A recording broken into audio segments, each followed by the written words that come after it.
abahanga baravuga ngo hari abo tuzi ko bakuriye Imana neza ariko mu ijuru tutazababonayo ugashaka ati wa undi prophet ari he kubera iki ntabwo yakoreye Imana neza Imana imukuraho amaboko iragenda asigara wenyine igihe cyose Imana igukoresha suje uvuga ngo ni wowe sinje niyo Imana ni gukoresha umuntu agacira si wowe niyo yego igihe cyose uzumva ko ari wowe Imana iragusiga yego nibyo kandi kumenya ibintu byayo cyane utabyubahiriza ntacyo biba bimaze yego ngo umupfapfa umaze kumenya amafuta akora yego yamamaza iby'imyuka mibi n'abadayimoni rero iteka ryose kumenya Imana cyane siko kuri kuba kukurimo yimenya aho ukora iby'umwuka w'Imana agize gute ushaka mugorane duhura nazo muri uyu murimo ni igihe tugomba gusengera abantu ugasenga ariko wa muntu ndabashe kwibuka ko wowe ufite umwanya wo kumusengera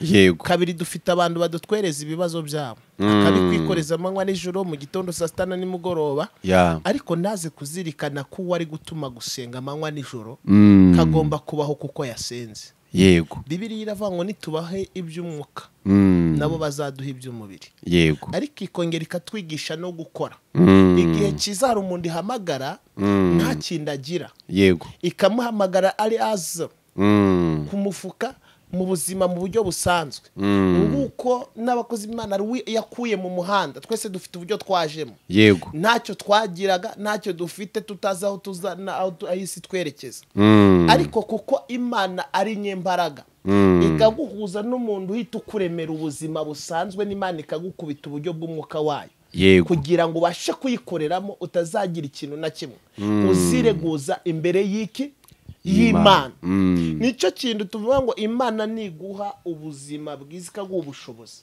hari uwo yabwimye kugira ngo ibuguhe azakugireho umugisha abone kumenya Imana yego izindi ngorane duhura nazo ni iz'abantu tubana nabo mu murimo w'Imana batindeho ukamuhereza umwanya muri wowe ugakoresha uburyo bwose agomba kuba imbere y'Imana yego ariko kuko kutanyurwa ku murimo akagaruka arwanya umurimo w'Imana aho urwanya gute kenshi ntabwo umurimo w'Imana usenywa n'abatarawugezemo kandi ikindi cya kabiri kitwisha yego nabawurimo bawukoreramo barangiza bakivamo bakajya kumena ubwiru bw'Imana kandi bamara kumena ubwiru bw'Imana hanze Imana kuko itemera ko ishirwa hanze kuko wayishize hanze ubwayo ikamanuka izikubita hasi niho uzasanga umuntu mu gitondo yarakomeye kuko yari mu buntu bw'Imana neza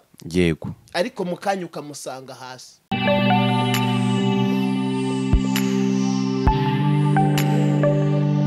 ibihe byiza kuri wese mukuba natwe ni kuri Prophet Fisto Official ngiye uri behind ya kamera mwite Paterne umuhungu w'abanyarwanda duhereje kazi we ufunguye iyi video aribwo bwa mbere tubanye nawe kuri YouTube channel yanyu reka tugusabe uduteri mu gukora subscribe hasi muri commentaire muri comment section igitekerezo cyawe kirakenewe kandi ni ingenzi Profe burango ndi umuntu ukunda gukora intro ndende cyane sinzi impamvu ariko ibigenze neza binavugika neza kandi abantu bose ndi wanezeza rubanda zamura kamikoro kugira ngo tukumve neza abantu bose ndi wabanezeza cyambere no kunezeza umuntu Imana yagutumyeho cyane kuko uravuga neza abantu ndibabyumve buri wese abakeneye ko volume yawe yareshaniye kandi ntabwo ariko Imana idutumye twese umeze neza meze neza ndashima Imana tuguhaye ikaze ariko mbere yuko twinjira mu kiganiro iyo ngiriwe ubuntu n'umugisha wo kwakira umukozi w'Imana kuri kamera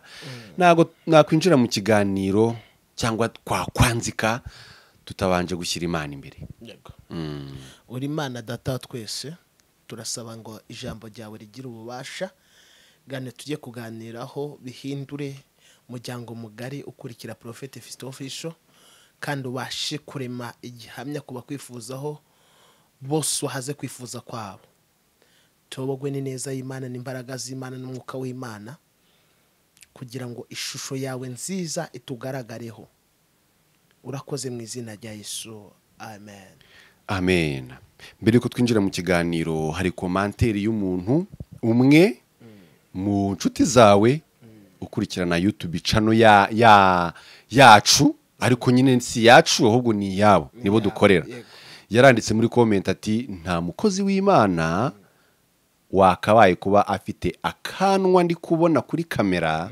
uzabanza ugakureho kugira ngo ukomeze uvugire Imana. Wamenye impamvu ntangiye niyo commentaire kugira ngo nkubwire ibikurikira? Ntabwo nzi impamvu rero ni iyi ngiyi. Impamvu iragira iti tugiye kwinjira ku ntambara cyangwa ku ngorane zigaragara ku bakozi b'Imana cyangwa muhurira nazo mu murimo wivuga butumwa muri rusange. Yego. Amen. Sasa Baterine icyambere cyo indambara duhuriramo nta kintu wakora niko natangiye mvuga wanezeza abantu. Yego. Nukorera Imana usa neza bamwe bazavuga ko wibona.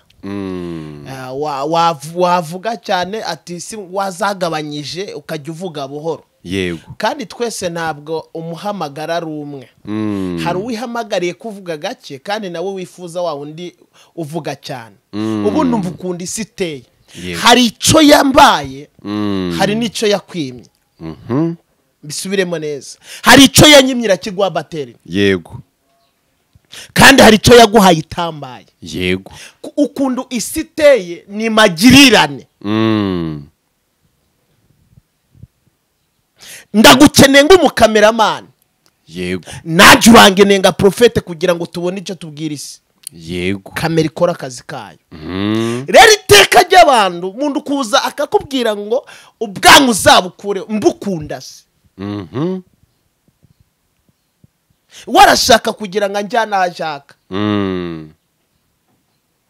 Kandi niwe mundu mu buzima buvuzeho ubwanwa butwaye. Iyo commentaire nayibonye.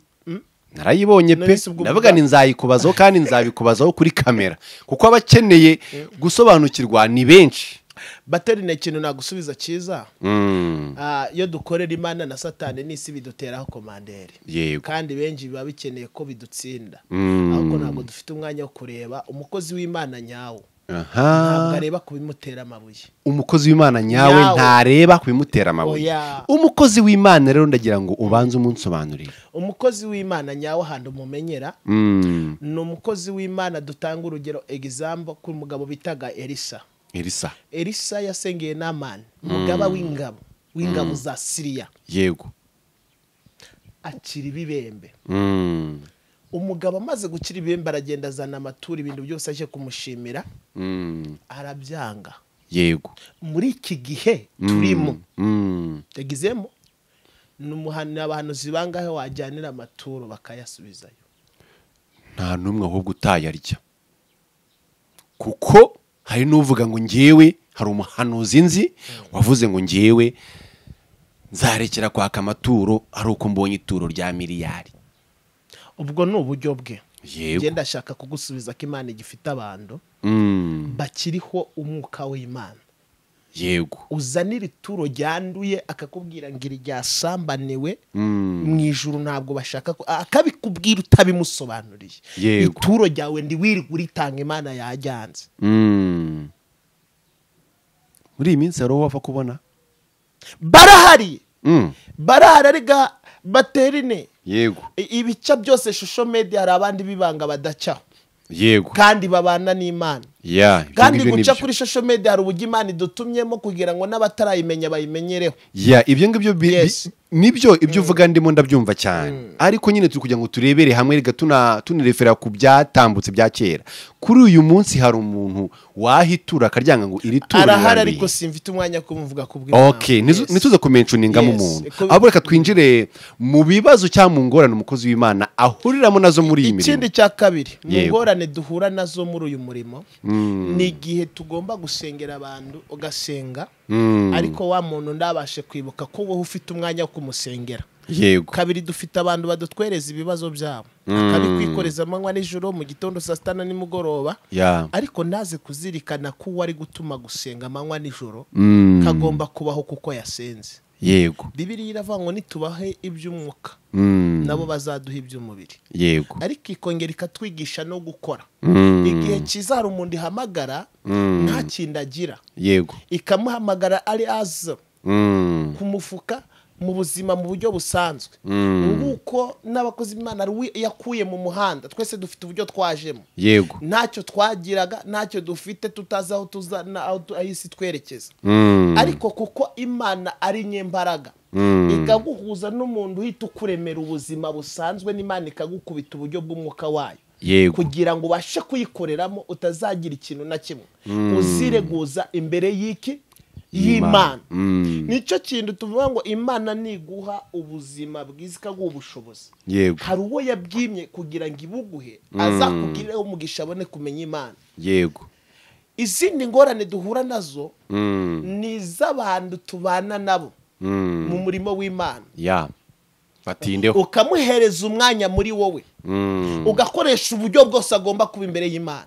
yego ariko kuko kutanyurwa ku murimo akagaruka arwanya umurimo w'Imana aho urwanya gute kenshi ntabwo umurimo w'Imana usenywa n'abatarawugezemo kandi ikindi cya kabiri kitwishe yego n'abawurimo bawukoreramo barangiza bakivamo bakajya kumena ubwiru bw'Imana kandi bamara kumena ubwiru bw'Imana hanze Imana kuko itemera ko ishyirwa hanze kuko wayishyize hanze ubwayo ikamanuka izikubita hasi niho uzasanga umuntu mu gitondo yarakomeye kuko yari mu buntu bw'Imana neza yego ariko mu kanya ukamusanga hasi icya kabiri ngo ubwire kuri aka kantu hari umuntu uzasanga baterine mutangira ajya ari ryiza akorera Imana neza yatangira kubona ameza yuzuye ibyo kurya ukabona atangiye guhinduka yego ugatangira ukabona noneho na ya nyenyeri na wa muhamagaro yari afite ari kujya kure yawo kubera iki yamaze kumva ko ari w'Imana imuvaho yego izindi ntambara duhura nazo gukorera Imana uri umusore biba bigoye gute uburyo bigora umuntu arakubona wambaye ku gapandaro urasenza Imana irakora ari n'uwubona ungana na mama wawe ari n'uwubona ari mukuru wawe wese akaza kumva ko wamubera umugabo abikubwira gutyo cyangwa abanza kubinyuza mu marenga acamo atangira kukubaka ntawe ukubwira se ngo ube wamusambanya ngo urumva yagushegeye ntabwo ari gutyo bigenda atangira kukubaka atangira kukugurira utwenda twiza yego none bwa buzima bucamo ntabwo usubizayo ya myenda yego ejo agatangira kukwereka uburyo agukunze kanakubwira ati nakugurira akabogisa ngwino ujye kukigera ndebe nimba akagukwira profe umugabo umwe uhatsinda ni Yosefu twebwe n'isi turimo benshi barahatsindiwe kandi hagushije abantu benshi yego kubera iki mutahatsinda kubera iki mutahatsinda kubera iki abantu batwawe n'isi aho gutwagwa n'umwuka w'Imana turi mu bihe bya nyuma ikindi cya kabiri abantu batwawe n'ibiboneka aho gutwagwa n'Imana yamuvuzeho hari akantu wari uvuze ngo uriya ni w'umituro nini ngo ntabwo namureka hari abantu bumva ngo uriya mbituro ngo sinamureka kuko nihabona ubuzima bwe buri yego Imana ejo ikabiramo kubise muri metero 2 twese niho tujya gatangira kakubaza ati gute wavuze ko mbisi aba yarahindutse ngikirwirwamana yego ku buzima bwawe aho gusenga Imana ngigukoresha aho kugasenga wa muntu ngimukoresha yego kandi ntabwo Imana idutumye ngo ahagira abantu ikoresha aho kira dutumye tuyikorere iduha imbaraga dufasha abandi nabo bajye gufasha abandi yego rero hari abantu bamaze gufatwa mu buryo bwo gutinda mu ruhande rumwe rw'ibintu aho gutinda mu ruhande rw'ubitanga profe unyemerere tugane ku gika cy'ubuhanuzi mu buhanuzi tuvuge wenda abantu mukorera Imana kandi mukagira iyerekwa urabizi neza ko harimo abafite impano zo kwerekwa n'ubuhanuzi Imana iguhaye ubuhanuzi ngo ushyire nyakubahwa perezida ni umuntu ukomeye cyane ni umugabo w'igitinyiro wo kubahwa kandi wabyitwaramo guti cyane ko Imana igutegetse ngo umushyire kandi ntago uraza gusuzugura iyaguhamagaye nta nubwo uraza nuza kubutanga ubwo buhanuzi ushobora kubutanga ukagukoraho bitewe n'iki nuko buteye ubwo buhanuzi izo ngorane wazirwanya gute nkawe profete wahamagawe n'Imana kandi ugomba kuyubaha ukagendera munsi y'amavuta yaguhaye. icyambere cyo Yego. Imana igutumye ku mwami. Yego. Hari ibimenyetso n'ibihamya bisaba ko n'uburinzi bw'Imana bije nibukugeza ku mwami. Yego. Ukayibaza ni igiki kinyemeza ko ndumye ku mwami. Kuko hari abantu babona umuntu Yego. bakamumenyera ubwabuje kuba perezida ariho kubw'umugambi w'iki w'Imana, kandi Imana izi ko perezida wacu Paul Kagame azi ko ari we yahaye kuyobora Abanyarwanda. Noneho ubwije kambwira ati ni wowe. Yego. Njyaka kujya kuvugana nawe aya magambo. Yego. Urayibwira ngo Uwiteka nigiki tureba ukavuga ati aya meza ndabona ahagaze ariko ngicice ndashaka ngo yubike. Nawe yakozeho Imana ikayubika. Ndashaka noneho niba ari wowe undumye. Yego. Nzanjye hari imodoka ihagaze ara ku muryango imeze niyi. Yego. Ibyo byose Imana igize gute? Irabikora. Icyambere kudahubuka. Yego. Ukamanza kumva icyo Imana ivuze ukagendera mu muhamagaro w'Imana ukayisaba n'ubwenge ukayisaba prite imessage umpaye irungura iki kuwundumye. Yego. Ubu ibihamya n'ibimenyetso Yego. bigaragaza kundumye kubera iki umwami yahuye na benshi. Yego. Haza abashonje ngo bagiye guhanura. Ikindi cya kabiri gituma ducika amazi n'abantu bumva ivuze igenda. Yego. Aho kiri gushaka kubamenyesha bo bagahita bafata kivuze. Tandukanya ko Imana ivuze nona. Yego. Tandukanya kuganira twicaranye tugafatanya ikiganiro ibinzabikora ubu bizagenda ibi bizabikigeni iki ku ruhame n'urutonde. Yego. Utandukanye n'uko kumenyesha ibihe byo gusengera. Noneho dufite abantu Imana icyaho yigendera. Agahita avuga ngo ndayibonye kandi yahanyuraga. Ifite andi Imana igize gute igiye. Nibyo. Kandi baterine. Umugabo bitaga Dawidi yakoze ikosa rimwe aza kugwa mu cyaha ari umwami. Yego.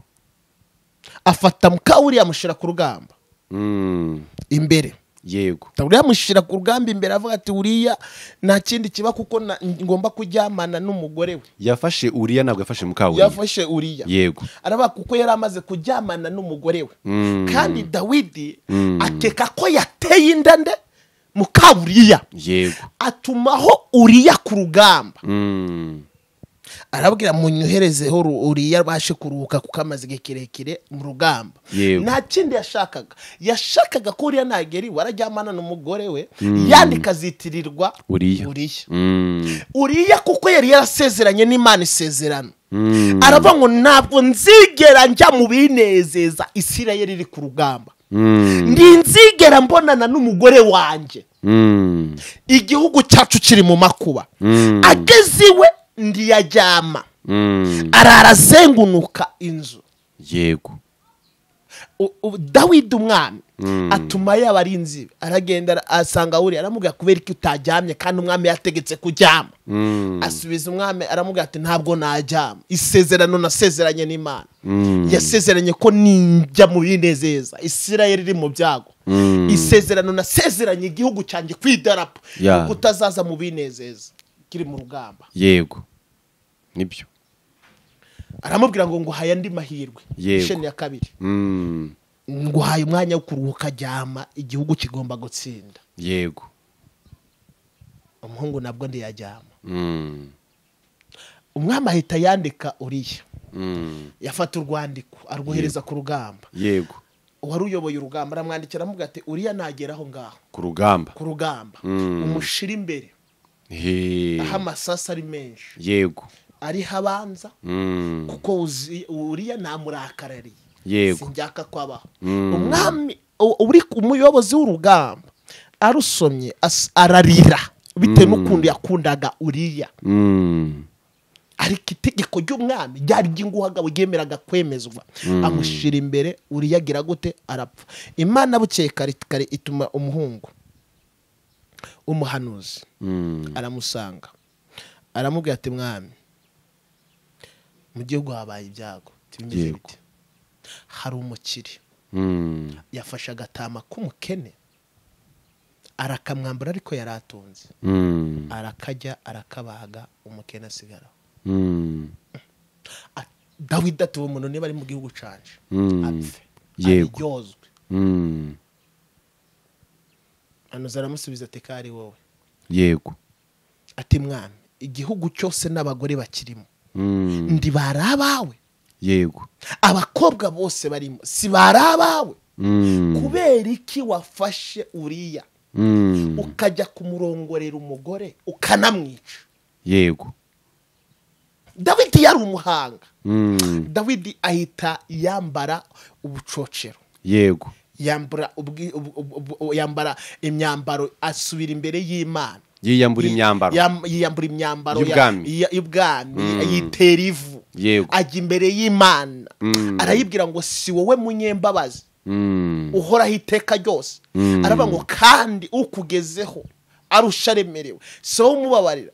Aza mu ijambo riri muri Zaburi igice cya mbere haravuga ngo hahirwa abadakurikiza imigambi y'ababi ndibicarane n'amategeko y'abanyabyaha ngakaba ariyo bishimira ngamabana ayitera imitomo. aravuga ngo kandi nguca imisozi gose Yerusalemu ni kuwiteka gusa abantu uhereye none ukageza iteka ryose. avuga uburyo Imana ari nyembabazi agarura Imana mu buntu bwayo. Imana iramubwira ngo kuko wongeye kwibuka yego ugaca bugufi ndakubabariye. yego ariko wumva ukunda umuhanuzi agiye guhanurira iki umwami. yego rero hari umuntu wikanga ari gufanwa na quartier mu isegonda Imana imuhaye cyo kuvuga akabona abantu baramwumva akagira ngo ni kari bujye guhanurira umwami.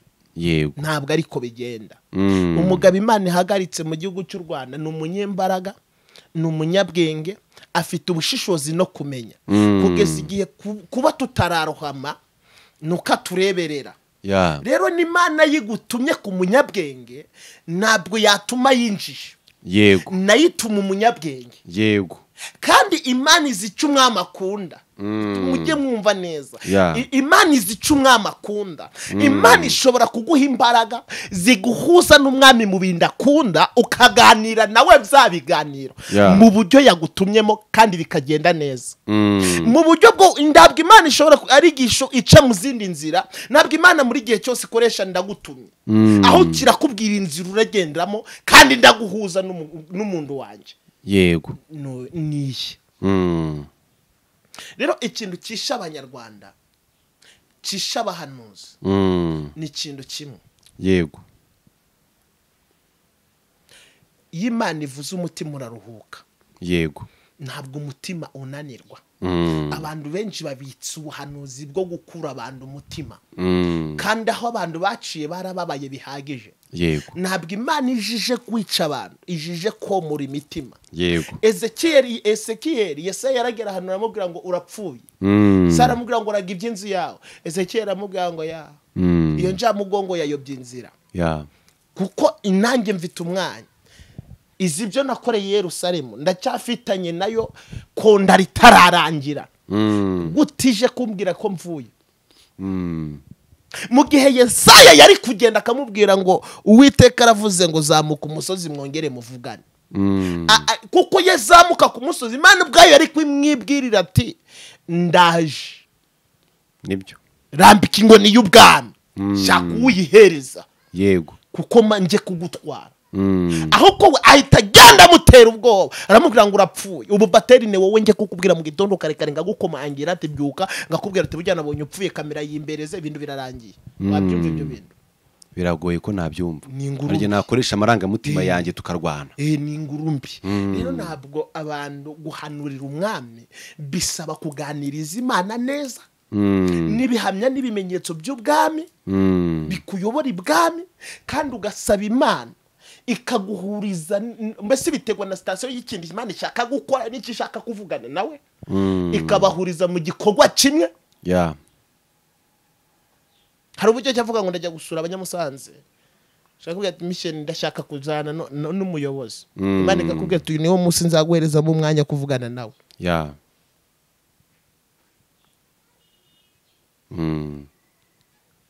kuko hari Imana igize gute ishaka gukora. yego tugana ku musozo. Tugane ku musozo. Abantu bamanze bongere babaza Imana neza kuko hari ikintu naraye ndi gusengera mbaza Imana, numva ijwi rimbwira ngo hari abantu bahetse ingobyi umwana yarahise kera. Hari abantu baterine tuzi ko ari abahanuzi, tuzi ko bariho ubuntu bw'Imana, ariko bwa buntu tubaziho bwa baramaze kubwiyambura. Igitumije Yosefu asimbuka kwa Potifari akavuga ngo ndagusigira umwambaro, ariko Imana ya Isirayeli ndayigendana. Hari abantu bataye agakiza bagendana ubusambanyi, baracambaye ya myambaro ya gipasiteri ya gihanuzi, ariko umwuka wera yaragiye kera. Kandi ikindi cya kabiri, ikintu kizakwereka ko umuntu umwuka w'Imana yamuvuyeho, ntacyo atinya.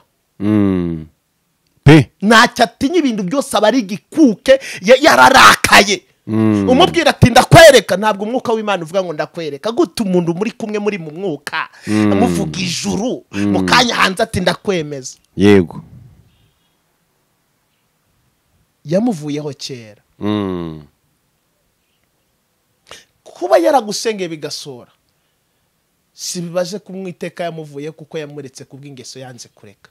Yego kuko Imana ishobora gufata umuntu akakubera ikirera akaguhuza nayo ariko wagasigara. Yego niyo mpamvu abahanga baravuga ngo hari abo tuzi ko bakuriye Imana neza ariko mu ijuru tutazababonayo. Ugashaka ati wa undi profeta ari hehe? Kubera iki ntabwo yakoreye Imana neza. Imana imukuraho amaboko iragenda asigara wenyine. Igihe cyose Imana igukoresha suje uvuga ngo ni wowe, sinje niyo. Imana ni gukoresha umuntu agacira, si wowe niyo. Yego igihe cyose uzumva ko ari wowe, Imana iragusiga. Yego nibyo.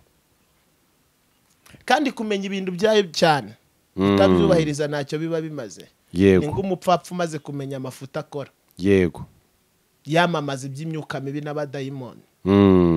Rero iteka ryose kumenya Imana cyane siko kuri kuba kukurimo. Yimenya aho kukora iby'umwuka w'Imana gize gute ushaka. Rero baterinda abakozi b'Imana benshi baravunika. Icyambere urasenga, turandasenga.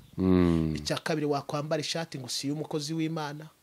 Wabyibuha ati none hari kubyibushwa n'iki ngo amaturo yabaye menje, ugashaka ituro yaba yaraguturiye ukaribura. Yego kubera iki mu gihe cy'Imana iteka ryose uzatungura iminsi n'abantu.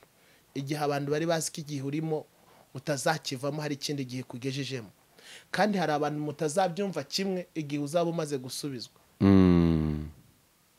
Bavuga ati Imana yaguhinduriye amateka, tubwira inzira, kubera ko Imana yagutabaye. Iteka ryose bateri nubu Imana iguhaye imodoka ukajya ujya gukamera udateze moto. Hari abatangira kuza kuko abantu bazi ko biba nga badaspera wibyende. Yego ati noneho bateri wibyende ni yimpe bavuge. Nduka cecekesha abantu. Ndukabuze n'abantu kukuvuga. Ikindi cya kabiri, umuntu nakwanga uzamenye ko ari undi Imana igiye kuzana umumaro. Mukinyi mu kibuga yavunitse baramutsimbura. Ndibuze ikipe gukomera. Yego iteka ryose umuntu nagera igihe cyo kutakumva uzamenye ko ari undi ugiye kukumva kandi w'ingenzi. Nibyo. Ntugaharanire n'abantu benshi ko bagutindaho. Hari igihe n'abantu benshi bagutindaho ukabona barakugose abantu bakagira ngo warasubijwe kandi ari bwo ufite ibibazo. Bigasaba ko Imana ibagukuraho, Imana iguhuze n'umuntu w'umumaro. Amina. Kandi Imana iguhuze n'umuntu w'ingenzi. Amina. Imana iguhuze n'umuntu ugukorera ahantu utagera. Kuko ndi mugufi hari ahantu ndagera, hari bange ndashikira kuko ture amaboko ni magufi. Imana iguhuze n'amaboko maremare agukora amaguheza umugisha kugeza ku rwego nawe ukoreramo abandi. Amina. Ndasengera abantu badukurikiye. Basengere pe kugira ngo Imana ikore ibikomeye. Umuntu wese ungurikiye, Imana igukureho indambara ziri ku buzima bwawe. Kandi Imana iguhuze n'umuntu w'ingenzi ku buzima bwawe. Imana iguhuze n'umuntu ugushigikira, shigikire n'umuhamagaro wawe. Kuko umurimo dukora uravuna, kandi hari abantu batabizi. Bamwe ati waravangiwe kandi ni igihe cy'inzara wagezemo. Ariko ndibamenya kugushigikira. Kuko icyambere bateri n'umuhanuzi wahanuye ashonje, hanura amakuba, hanura ibyago, hanura kupfuye. Ariko umuhanuzi wari umuhanuzi udafite ikibazo, avugana n'ijuru neza. Rero mujye muzirikana ko abo basengera hari ibyo basabwa, ari byo bakeneye. Umushigikire si ngombwa ngo abyibarize. Menya ko ugomba kumushigikira agasenga avuga Imana neza. Ndagira dusengera abantu badukurikiye, nawe dukurikiye, Imana iguhe umuntu ugushyigikira mu buzima urimo, Imana iguze n'umuntu w'ingenzi ushyigikira ubuzima bwawe. Mana, mu izina rya Yesu, uri umunyembaraga, uri umunyabutware. Ndasengera umuntu wese udukurikiye ngo uhembure ubuzima bwe, uhaze kwifuza kwe, abone gukora kwawe. Ikiganiro gihindure benshi, kandi ugire ibintu ucecekesha ku buzima bwawe. Tanga ubushobozi ku babusaba, uhaze kwifuza, uheshe umugisha ababikora n'abashyigikira umurimo w'Imana. Urakoze mu izina rya Yesu, amen.